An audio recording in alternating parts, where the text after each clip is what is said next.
Number 1 ముఖ్యమంత్రిగా దావోస్కి వెళ్ళడం, Davos ఒక గ్లోబల్ ప్లాట్ఫామ్, అక్కడ పెట్టుబడులు అక్కడికి వెళ్ళి ఇక్కడ తీసుకొని రావడం, దాంట్లో మాకు ఎలాంటి కూడా వేరే ఆలోచన లేదు. డెఫినెట్గా తెలంగాణ ప్రభుత్వంగా వెళ్ళాలి. మేము కూడా గతంలో వెళ్ళినాం, చాలా సక్సెస్ఫుల్గా కూడా కొన్ని ఇన్వెస్ట్మెంట్స్ ఇక్కడికి తీసుకొని వచ్చి గ్రౌండ్ చేయడం కూడా మన నగరంలో పెట్టుబడుల కంటే ఎక్కువ యువతకు ఉపాధి కల్పించాలని ఆతృతతో అది చేయడం జరిగింది. కానీ ఇప్పుడు ట్రెండ్ గమనిస్తుంటే అంకెల గారడిగా ఇన్ని లక్షల కోట్లు తీసుకొని వచ్చినాం మేము అని అన్నప్పుడు ఆశ్చర్యకరం ఏంటిది అని అంటే, నువ్వు ఏ కంపెనీలను తీసుకొని వచ్చినావు అని స్టెప్ టు స్టెప్ అవి చూస్తున్నాం, అందరం కూడా చూస్తున్నారు. నువ్వు తెచ్చింది ఒకటి, నువ్వు చేస్తున్న ప్రచారం ఇంకొకటి. ప్రజలను మోసం చేస్తే మంచిది కాదు కదా. దానికి మేము ఇవాళ ప్రశ్నిస్తే వీళ్ళు ఏమని అంటున్నారంటే ఈనో ప్యాకెట్లు పంపుతాము అని అంటున్నారు. ఒక అధికారంలో ఉన్న వాళ్ళు విమర్శను తీసుకోవాలి. ఆ విమర్శ కన్స్ట్రక్టివ్ ఉంటే కూడా తీసుకొని ఉండాలి. అది తీసుకోకుండా మీరు ఇట్లా చిల్లర ప్రచారం, కేసీఆర్ గారిది, కేటీఆర్ గారిది హోర్డింగ్ లేయడం చాలా నారో మైండెడ్నెస్ కనబడుతున్నది. నారో మైండెడ్నెస్ ఎందుకంటున్నానంటే, ఈ హోర్డింగ్లు, ఈ చిల్లరగా ప్రజాప్రతినిధులు, ఎమ్మెల్యేలు, ఎమ్మెల్సీలు కూడా ఈనో ప్యాకెట్లు పట్టుకోవడం కాదు. దావోస్లో కూర్చొని రేవంత్ రెడ్డి గారు కేటీఆర్ గారిని ఉద్దేశించి ఆయనది ఒక వర్కర్ మైండ్ సెట్, ఐటీ ఎంప్లాయీగా పనిచేసిండు, కంప్యూటర్ డేటా ఆపరేటర్ అని. చాలా లో థింకింగ్ అది. ఆయనేమో నేను పెద్ద లీడర్ని, నేను పాలసీలు చేస్తూ ఉంటా అనేసి అన్నాడు. టీఎస్ ఐపాస్ ఈ దేశంలోనే మొట్టమొదటి సింగిల్ విండో సిస్టమ్. అది ఎవరు ఐటీ మినిస్టర్గా తీసుకొని వచ్చారండి? కేటీఆర్ గారు తీసుకొని వచ్చారు. మొన్న వీరే రేవంత్ రెడ్డి గారు ఎలక్ట్రిక్ వెహికల్స్ గురించి ఏదో మాట్లాడారు. దానికి సంబంధించిన ఈవీ పాలసీ ఎవరు తీసుకొని వచ్చారండి? ఐటీ మినిస్టర్గా కేటీఆర్ గారు తీసుకొని వచ్చారు. ఒక టీ హబ్ అయినా, ఇవాళ టీ వర్క్స్ అయినా, ఇట్లాంటివన్నీ కూడా ఆయన ఐటీ మంత్రిగా తీసుకొని వచ్చారు కదా. నువ్వు ఐటీ ఎంప్లాయీస్ అందరినీ కూడా మీరు ఒక కేవలము చిన్న వర్కర్ల థింకింగ్ మీది, ఆ మైండ్ సెట్ మీది అని అంటే, ఇట్లాంటి ఒక ముఖ్యమంత్రి ఒక గ్లోబల్ ప్లాట్ఫామ్లో కూర్చొని అట్లా మాట్లాడడం కాదు. ఇవి మేము పాయింట్ టు పాయింట్ చెప్తున్నాం. ఇక పోగా నువ్వు గక్కడి దాకా పోయి, ఈ మధ్య డెస్టినేషన్ వెడ్డింగ్ అని చూస్తాం కదా మనం, మన అమ్మాయే మన అబ్బాయే పోయి వేరే నగరంలో పెద్ద పెద్ద గ్రాండ్ హోటళ్ళల్లో చేసుకుంటారు చూడండి. అట్లనే Jubilee hills palace Revanth Reddy గారిది, దాని ఎదుటనే మెగా ప్యాలెస్, వాళ్ళిద్దరు పక్కపక్కకే ఉన్నారు. ఇక్కడనే ఒప్పందం చేసుకోవచ్చు కదా. గాడి దాకా దావోస్ దాకా పోయి చేసుకోవడం ఏంది? కేవలం అది ఒక్కటే కాదు, ఇది రేవంత్ రెడ్డి గారు ఆఫీస్ రిలీజ్ చేసిన లిస్ట్. ఇది వాళ్ళే లిస్ట్ చేశారు. Hindustan Unilever Indian company, HCL tech Indian company, agility Indian company, Sify technologies Indian company, Skyroot aerospace మేమే ఆ స్టార్టప్ మా ప్రభుత్వం నుంచి మొదలైంది, అది ఇక్కడ కంపెనీ, హైదరాబాద్ ఇండియన్ కంపెనీ. కంట్రోలెస్ అది కూడా మాతో మొదలుపెట్టినాం, అది కూడా ఇక్కడ హైదరాబాద్ ఇండియన్ కంపెనీయే. మెగా ఇంజనీరింగ్ ఇండియన్, రేవంత్ రెడ్డి గారి భాషలో ఈస్ట్ ఇండియన్ కంపెనీ, ఆయనే అన్నాడు ఈస్ట్ ఇండియా కంపెనీ అని. ఫీనిక్స్ చుక్కపల్లి సురేష్, ఈయన పాపులర్ ఎందుకు అంటే, ఉత్తమ్ కుమార్ రెడ్డి గారు ఈయనను సిబిఐకి వేస్తా, బొక్కలో వేస్తా, ఈయన కల్వకుంట్ల కుటుంబం అని గతంలో మాట్లాడారు. అదే ఫీనిక్స్తోని ఇవాళ డావోస్లో ఇక్కడ కంపెనీ. ఉర్సా క్లస్టర్స్, ఈ కంపెనీ వెతికినా కూడా దొరుకుతలేదు, కంపెనీ ఉందా లేదా అనేది. అమెజాన్ వెబ్ సర్వీసెస్ గతంలో ఎక్స్పాన్షన్ మేము చేసిన దాన్నే ఇవాళ ఇంకా పొడిగిస్తున్నారు వ్యాపారం. రామ్కి ఇండియన్ కంపెనీయే, ఇన్ఫోసిస్ ఇండియన్ కంపెనీయే, విప్రో ఇండియన్ కంపెనీయే, సుహానా మసాలా, ఈ మసాలా పొడిది ఇది ఫారిన్ కంపెనీ కాదు, ఇది ఇండియన్ కంపెనీయే. సన్ పెట్రోకెమికల్స్ ఇండియన్ కంపెనీయే, జేఎస్డబ్ల్యూ గ్రూప్ ఇండియన్ కంపెనీయే, జేసీకే గ్రూప్ ఇండియన్ కంపెనీయే, టిల్మాన్ గ్లోబల్ హోల్డింగ్స్ ఒకటి ఫారిన్ కంపెనీ, మైట్రా ఎనర్జీ ఇండియన్ కంపెనీయే, ఎక్లాట్ హెల్త్ సొల్యూషన్స్ ఇండియన్ కంపెనీయే. 20 కంపెనీలలోకి వెళ్ళి 18 కంపెనీలు మన గచ్చిబౌలి, హైదరాబాదు, దేశీ ఇండియన్ కంపెనీలు.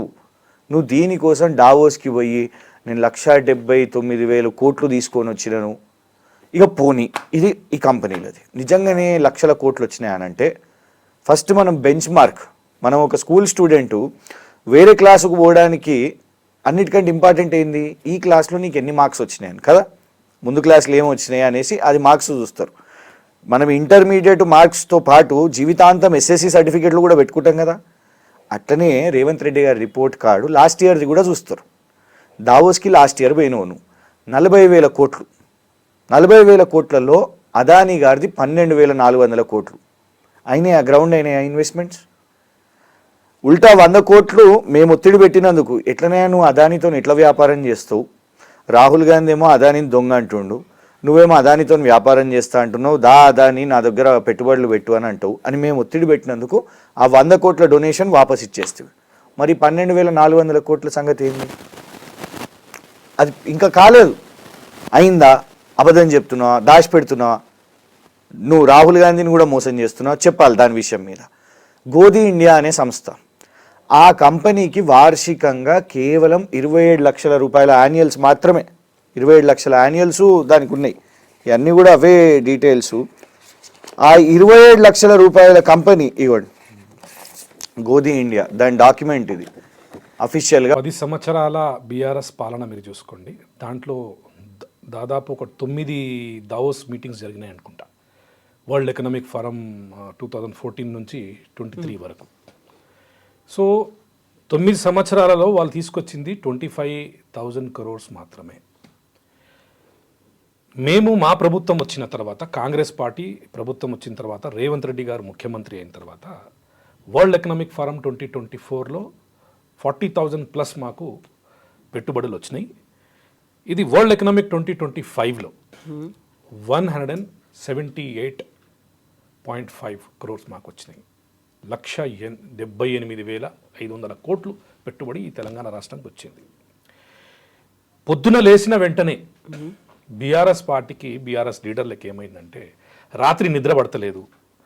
పొద్దున లేచిన వెంటనే కాంగ్రెస్ మీద ఎట్లా బురద జల్లాలి, కాంగ్రెస్కి ఎట్లా మనం ప్రెస్ మీట్ పెట్టాలి, పెట్టుబడి మీద చెప్పాలి, ప్రభుత్వం మీద చెప్పాలి, ప్రభుత్వం వైఖరి మీద చెప్పాలి, ఇదే ఆలోచన వాళ్ళకు ఉంది. ఇప్పుడు 1,78,500 crores తెలంగాణ రాష్ట్రానికి వచ్చిన తర్వాత రాజకీయాలు మనం పక్కకు పెడతాం, ఎలక్షన్స్ అప్పుడు మనం రాజకీయం చేద్దాం. ఇప్పుడు పెట్టుబడి వచ్చింది, దేని గురించి వచ్చింది, ఎవరికి వచ్చింది? రేవంత్ రెడ్డి గారికి రాలేదు, కాంగ్రెస్ పార్టీకి రాలేదు, ఈ తెలంగాణ రాష్ట్రానికి వచ్చింది, తెలంగాణ రాష్ట్ర ప్రజల గురించి వచ్చింది. డెవలప్మెంట్ గురించి కన్స్ట్రక్టివ్గా అపోజిషను, రూలింగ్ పార్టీ కలిసి పనిచేద్దాం. డెవలప్మెంట్ గురించి మీరు కన్స్ట్రక్టివ్ ఏమన్నా సలహాలు ఉంటే, సూచనలు ఉంటే మీరు ఇవ్వండి.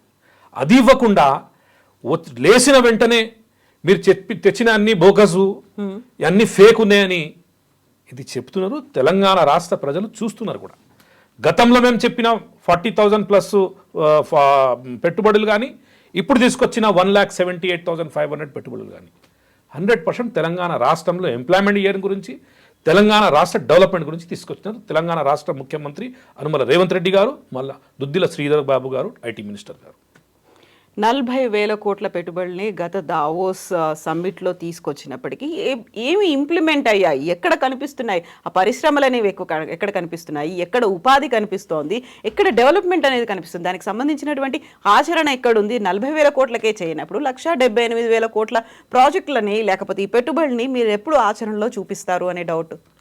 నేను ఒకటే చెప్తానండి, ఏదన్నా పెట్టుబడి వచ్చిన తర్వాత there is a process.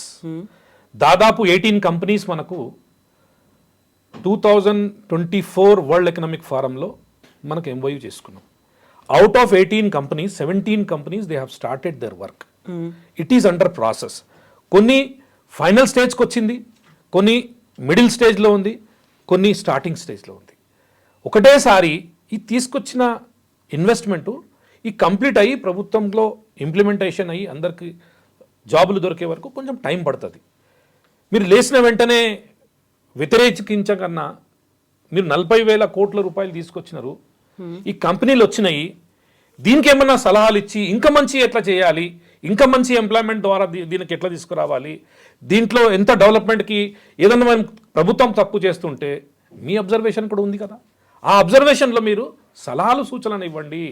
Only మీరు ఎప్పుడైతుంది అంటే లేచిన వెంటనే అన్ని కాదు కదా. ఇప్పుడే తీసుకొచ్చినాం పెట్టుబడులు, గతంలో తీసుకొచ్చినాం, దానికి 18 కంపెనీస్ నేను డాటా మీకు ఇస్తున్నా. ఇప్పుడు తీసుకొచ్చిన 1,78,500 ఇన్వెస్ట్మెంట్కి ఇప్పుడు ఎంఓయూ సైన్ అయింది. దాని తర్వాత వాళ్ళు వస్తారు, వాళ్ళకి ఇన్ఫ్రాస్ట్రక్చర్ ఇస్తాం, వాళ్ళకి అవసరం ఉన్న రిక్వైర్మెంట్ అన్నీ ఏవేవి రిక్వైర్మెంట్ ఉంటాయో అవన్నీ ఇస్తాము, అవన్నీ జరుగుతుంది. మీరు రాజకీయం పక్కకు పెట్టండి. కేటీఆర్ గారు గత 10 సంవత్సరాలుగా బీఆర్ఎస్ పార్టీకి తెలంగాణ రాష్ట్రంలో 10 సంవత్సరాలుగా మీరు ప్రభుత్వంలో ఉన్నారు. ఇప్పుడు మేము వచ్చి ఫస్ట్ ఇయర్ అయింది, సెకండ్ ఇయర్లో మేము ఇప్పుడే ఎంటర్ అయినాం. 2 మేము ఇప్పటి వరకు 2 వరల్డ్ ఎకనామిక్ ఫోరంని అటెండ్ చేసినాం. 2 వరల్డ్ ఎకనామిక్ ఫోరంలో మేము తీసుకొచ్చిన దాదాపు 219+ పెట్టుబడులు ఉన్నాయి. అవి మేము తీసుకొచ్చినాం. మేము డెవలప్మెంట్ గురించి